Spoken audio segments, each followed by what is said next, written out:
Play it right. You got to know when to hold 'em, know when to fold. Come on, Brian. Know when to walk away, know when to run. You never count your money. When you're sitting at the table, there'll be time enough for counting when the dealing's done.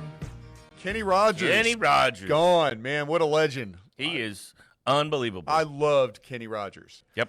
Okay, so I want to share with you some other stuff. Again, this is the kind of a realtor-focused show today, but it's also appropriate to anyone who's in the real estate business.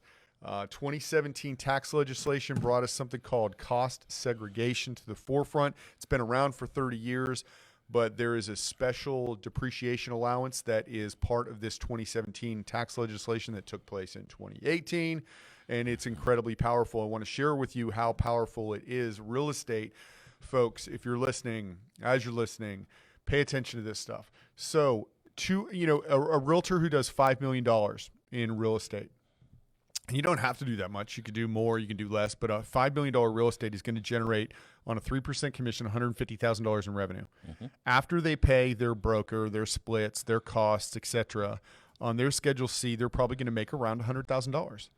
And the IRS is going to say, congratulations, great job. You owe about $25,000 to $30,000. It's going to be 25% to 30% in tax.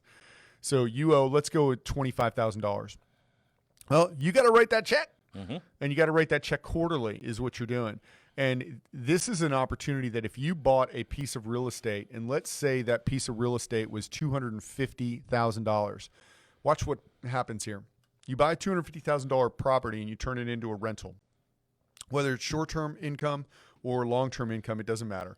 But here's a couple things that are going to happen. First of all, you're going to get a $7,500 paycheck because you represented yourself. Congratulations. Or you took that off the price of the house. So you should be investing in real estate already because you're ahead of the game. The second thing, though, is that you can do what's called a cost segregation analysis. And you want to go to the At Home Real Estate Show site and listen to the detailed conversation with Charlie Smith. Smart guy.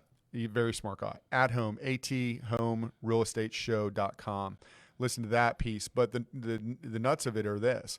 $250,000, it averages about a 40% special one-time depreciation on your tax return. What does that mean? That's an ordinary loss. An ordinary loss works out to be 40% of $250,000 is $100,000 ordinary loss. What was the ordinary income? 75. No. What was the ordinary income we just talked about in this realtors? 150. They made 150 was the gross. Right, gross. They ended up paying $100,000 and $25,000 for taxes. Correct. So if you take 100 ordinary loss against 100 ordinary income, what's the math on that? I think that's zero. So what's the tax on zero? Zero. Boom.